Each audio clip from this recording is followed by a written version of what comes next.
Hello, beautiful. How are you? I am Amber Nicole. I am a confident and trauma coach. I am also a speaker and an author. And I am just here to inspire you to show up, be confident, bold, fierce, beautiful, a boss chick in every single thing that you do, and just to live your life with intentionality and on purpose. Okay, so I don't know if you guys know, but I have a podcast. It's called Let's Talk Friday Podcast. And last Friday I did the podcast and it was called That's Not Love, Sis. And in that podcast, I talked about trauma bonding.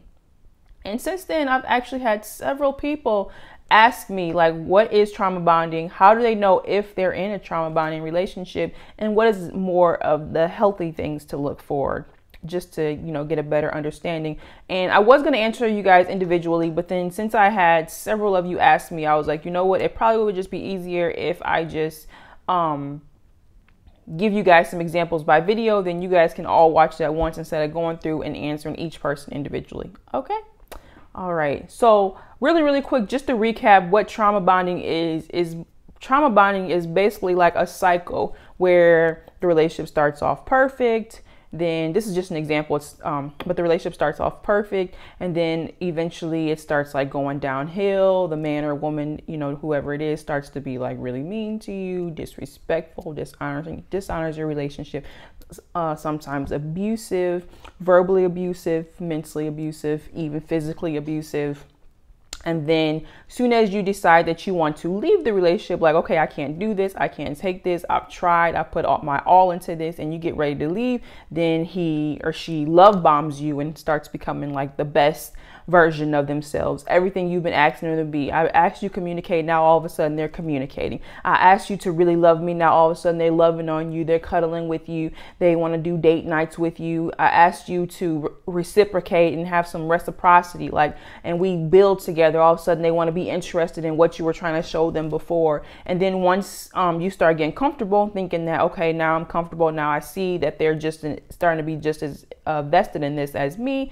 Then all of a sudden they go back to what they were doing before. Then they start being mean. They start being standoffish. They start acting like they don't want to be there anymore. Or, they basically just give you a glimpse of what they could possibly be, but they don't stay that person consistently. They consistently show up as being rude, disrespectful, dishonoring you, talking down on you, treating you like you're just nothing. And then when they give you a little glimpse of hope, you're like, oh, okay, I'm staying. And that's what basically a trauma bond is you're sticking to the aspect of you think that they're going to show up and be who they are, showing you the little glimpse of niceness, the little glimpse of kind and loving person that they show you. You think that that's going to be who you are and how the relationship is going to be. So you stay there. And then in the reality, majority of that relationship is toxic. Majority of that relationship is unhealthy. Majority of it, there's really no reciprocity. They really aren't trying to build with you like you're trying to build with them. They really aren't as vested in you as you are vested in them, but you are sticking around trying to hold on to the little bit that they've shown you, and you think that you're going to get better, but you're not. So that's what trauma bonding is. And basically that's what it is in relationships or whatever. So I put out 5 things to look for if you are in a trauma bond relationship. And I also put out 5 things to look for that you will be dealing with if you're in a healthy relationship, because a lot of times people don't know what healthy looks like. What is a healthy relationship? We don't know what healthy looks like. So I put out what healthy really looks like and what a healthy relationship is and what a trauma bonding relationship is. And so I'm going to go ahead and read those. I'm going to start with the trauma bonding first. So number one thing to look for if you're in a trauma bonding relationship is that you spend time romanticizing how your relationship could be despite the reality of it. And that's a little bit like I just talked about. You spend time trying to say, oh, well, he did or she did show me that she could be loving. She did show me that she could care for me. Or, he showed me that he does love me. He tells me he loves me. Why would he be here if he didn't love me? That's another one. We think that because this person sticks around that they love us, when really they're sticking around because they need you for something. And you continuously are giving that to them, because if you weren't giving them what they needed, they probably would leave you because they're not as vested in you as you are in them. So you romanticizing the oh, the like how it used to be. When we first met, she used to be amazing to me. He used to be amazing. He used to take me on dates. He was chasing after me. He was all over me. He was telling me how beautiful I was, vice versa, the same thing. You know, she was telling me with guys versus with girls, you know what I'm saying? She was telling me how, you know, handsome I was, and she was just all over me. Like, it was fun. We had a good time. And now all of us now, these last few years, it's just been nothing but ups and downs, ups and downs, ups and downs. It's because you are romanticizing who this person showed up to you when you guys first started, and you're not looking at the fact that really when this person is in a relationship with you, it's not what you really need, but you're so stuck on fantasizing about who you want this person to be, who you want them to go back to be, that you stay in that relationship. So that's number one, that you're in a traumatic bond, which is an unhealthy relationship. Number two is you have the constant need to fix your partner, even when it's unhealthy to you. So even though you're not getting your needs met, even though you're unhappy, unfulfilled, you are still trying to help this person, help your partner, help him or her be their best self. You're trying to pour into them, show them how much you love them. Think that if you just show how much, you know, you listen to them, maybe that all of a sudden that they're going to click in this switch, and they're going to be like, oh, well, she or he's been really loyal to me, and she's been doing this and that. You know, you think that if you love them enough and you fix them and you spend time trying to pour into them, giving them books, sending them memes, telling them to watch this relationship show, telling them to watch this video on YouTube. You are trying to do everything you can to fix them, when really your job is not to fix them. Your job is to fix yourself, because there is something in you that's clearly broken, that has this void, that you're seeking out this person. And you're staying in this relationship thinking that it's going to get better, instead of seeing the reality of it, that this person really isn't for you, and you're not in control of that situation. So you're trying to fix him, you're trying to fix her, and that's a trauma bond. And that's about you, and that's not about the other person. Number three, you're staying trying to get him or her to be who you want them to be, instead of accepting the reality of who they are. And that's kind of what I just talked about. You're trying to fix them, you know, it's kind of the same thing. You're looking at who you want them to be. Well, maybe if she was a little bit kinder, or maybe if she would treat me better, or, you know, women, same thing. Maybe if he was nicer to me, you know, because I've seen him be nice. I see him even be nice to other people, so I know he's capable of it, you know. Or maybe if he would treat me kinder, if he would do date nights, if he would tell me he loved me more, if he would come home more often, if we would spend more time together, if maybe we did therapy and went to counseling, like if he would do this for me, then things would get better. You know, you are trying to fantasize on what you think the relationship is going to be, instead of really taking inventory of what's really happening in the relationship right now. Really, right now, this person isn't as vested in the relationship as you. Really, right now, this person has consistently shown you that they really don't want to be there, but they haven't left you because they are getting their needs met from you, whether that be sexual needs, financial needs, just being able, they just want a companion and just to have somebody next to them, so they know you're not going anywhere. So they're okay with what you're giving them. They don't have very many high expectations of you, because they don't care. They're not so invested on this lasting forever. It's more like, you give me what I need in the moment, and then I go out and do whatever in between time. So you are not accepting this person for who they really are. You are wanting them to change and be better, and that's just not healthy, because when you see a person for who they truly are, the healthy version of you will be like, okay, you have consistently showed up as this person for months and months and months, and sometimes years and years. It's clearly who you are. And this person and who you are is detrimental to who I am. And I need to grow and be better, and I'm not growing in this relationship. So that's another one with trauma bonds. When you're in a relationship with someone, you're not growing. And the bond of it, the unhealthy aspect of it is not only that you're not growing in the relationship, but that you're stuck, stagnant, and you have become comfortable with sticking in that stuck in stagnation instead of moving forward. So The unhealthiness, that becomes like a cycle of dysfunction where just like, well, at least I know what I'm getting. You know what I mean? And I kind of talked about that on my Let's Talk Fridays podcast when it was like, I just stay stuck and stagnant and complacent in this because I know what I'm getting. I know that he doesn't treat me right. I know that he's rude. I know that he's disrespectful. I know that he talks down on me. Like, I know he does all these things. I know he really doesn't want to be here as much as I want to be here. But maybe if I show him how much I love him, like, I'm going to stick to it. And I'm going to make it work, you know. And number 1, 2, 3, that was 4.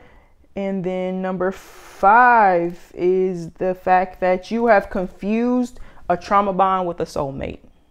It's just you've confused yourself with it. So you think that because you believe that, you know, why it's so hard to let go is because you love this person so much. I love him so much because he just fills me, or I love him so much, when really it's not the fact that you love him that much. It's really the fact that this person is triggering you. He's triggering something in you, and you think in your mind that if you can get him to be kind, if you can get him to treat you better, if you can get him to act right and be as vested in the relationship as you are, if they could start just being who they used to be, because that's a big thing. Like, we used to, when we first started, this is how it was. It was so fun. Like, I fell for you because all those things you were doing at the beginning. But you don't think about the fact that, well, that's really not who they are in a relationship. Even if you were friends sometimes and you get into a relationship with someone that you were friends and now we're in a relationship, who they are in a relationship is not who they were as your friend. We're two different people. The emotions have shifted and have changed now. You know what I'm saying?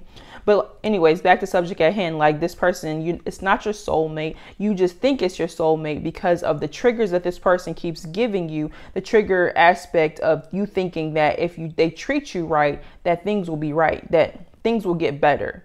If they treat me right, if they just talk to you, Amber. I have some women say that. If he just came and talked to you, like, you're so smart. Like, if he just, all the stuff you're saying, like, I wish he would just listen to that. If he would hear you talk, then maybe he would come around, you know? And that's just not correct, because at the end of the day, you have to realize that you are not in control of that person, and you have to love yourself enough to know that I'm not in control of him. I can't make him change. I love me too much to continue sticking around the relationship year after year after year after year after year, trying to expect change and seeing very little of it. And I'm thinking that if I pour my all into this and I'm just so dead set on this is the person I'm going to be with no matter what, that mindset of no matter what is toxic and unhealthy, because it shouldn't be no matter what. It should be no matter what, as long as we are working at this together, no matter what. Not the no matter what if they disrespect me, if they don't show up, if they talk to me, mistreat me, if they don't listen to me, if they not necessarily listen to you, but you know, if you're trying to help them in a sense, or if they just abusive to me, mentally abusive to me, I'm still going to stick it out and make it work. That doesn't work. So it's not a soulmate, it's a trauma bond, you know, and those are the unhealthy. I'm just going to run through really, really quick because I don't want this video to be that long, what a healthy relationship looks like. So number 1, a healthy relationship looks like it just makes you better.